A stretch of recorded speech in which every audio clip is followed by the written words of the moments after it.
যারা বলো গ্রামে আসলে শান্তিতে বসবাস করা যায়, আমি তাদেরকে বলবো তোমরা অনলি 6 মাস এসে গ্রামে বসবাস করে দেখো।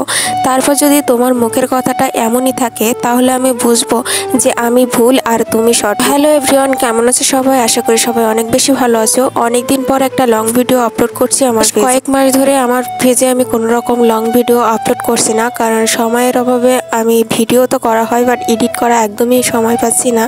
আর তার উপর পরীক্ষা চলছিল, সব কিছু মিলে আজ অনেক দিন পরে একটা লং ভিডিও এডিট করলাম এবং সেটা তোমাদের সাথে শেয়ার করলাম। সবাই ভিডিওটা শেষ পর্যন্ত দেখবে আর আমি যে কথাগুলো বলবো সেগুলোও শুনবে। ফেসবুক থেকে যারা আমার ভিডিওটা দেখছো তারা অবশ্যই আমার পেজটাকে ফলো করো, আর যারা ইউটিউব থেকে দেখছো তারা আমার চ্যানেলটাকে আগে অবশ্যই সাবস্ক্রাইব করো। যারা শহরে বসবাস করে আসলে তারা বলে গ্রাম একটা শান্তির জায়গা। হ্যাঁ, অবশ্যই গ্রাম একটা শান্তির জায়গা। গ্রামে হয়তো তোমার বাসা ভাড়া দিতে হয় না, নিজের এক টুকরো জমি থাকে, ফলমূল, মাছ, মাংস সবকিছু থেকে শুরু করে গ্রামে আসলে সবকিছু একটু হলেও শহরের তুলনায় সহজলভ্য ভাবেই পাওয়া যায়। গ্রামের প্রত্যেকটা জিনিস অথেন্টিক আর সব থেকে সহজলভ্য শহরের থেকে আমার মনে হয়। সবকিছু থাকার পরেও, এত সুযোগ সুবিধা থাকার পরেও গ্রাম আসলেই শান্তির জায়গা না। সারাদিন হয়তো খেয়ে দিয়ে তারপর রাত্রেবেলায় তুমি যে একটু শান্তিতে ঘুমাবে, সেই শান্তির ঘুমটাই তুমি পাবে না গ্রামে। প্রশ্ন, কেন পাবো না?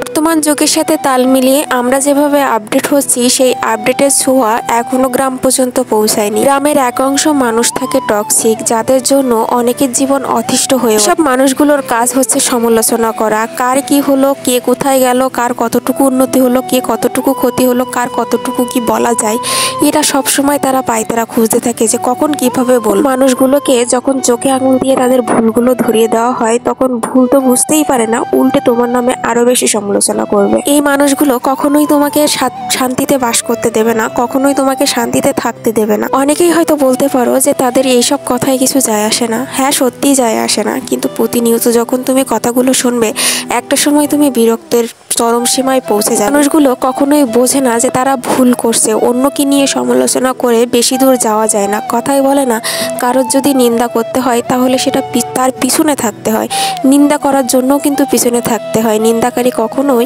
সামনে এগোতে পারে না। গ্রামে বাসা তারা অবশ্যই জানো যে এই মানুষগুলো কতটা ভয়ঙ্কর হয়। তোমার কিছু যায় আসবে না তাদের কথায়, কিন্তু একটা সময় তারা তোমাকে মানসিক রোগী বানিয়ে দেবে। এই যে মানুষগুলোর কথা বলছি, এই মানুষগুলো যে আসলে কতটা খারাপ তারা নিজেরাও জানে না।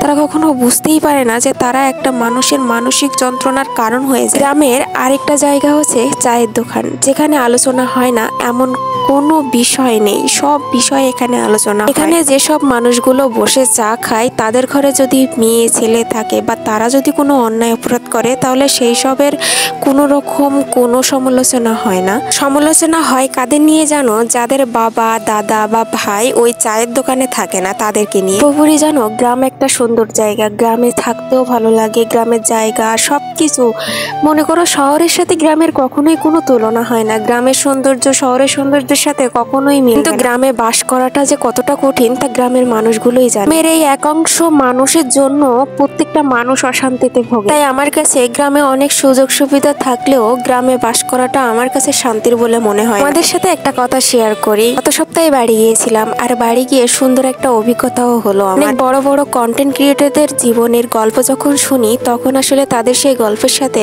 আমার শুরুর গল্পটা একদমই মিলে গেছে। বড় বড় কন্টেন্ট ক্রিয়েটররা তাদের জীবনেতে এটা বলে যে তারা যখন ভিডিও তৈরি করা শুরু করেছিল এবং যখন তাদের আর্নিং হয়নি, সবে শুরু করে, তখন তাদেরকে পড়তে হয় তাদের আশেপাশের মানুষের সমালোচনার মুখে। আর এই সেম অভিজ্ঞতাটার মুখে আমাকেও পড়তে হলো এইবার। ভিডিও তৈরি করতে গেলে অনেক ধরনের ভিডিও তৈরি করতে হয়, কখনো ফানি কখনো বা চ্যাট, কিন্তু এই ভিডিও তৈরি করাটা যেন কাল হয়ে পড়েছে গ্রামের মানুষের কাছে। এইসব কথাগুলো কাদের কাছে শুনতে হয় জানো? ওই যে একাংশ নিন্দুক সমালোচক আছে, আর এই সমালোচকগুলো কারা জানো?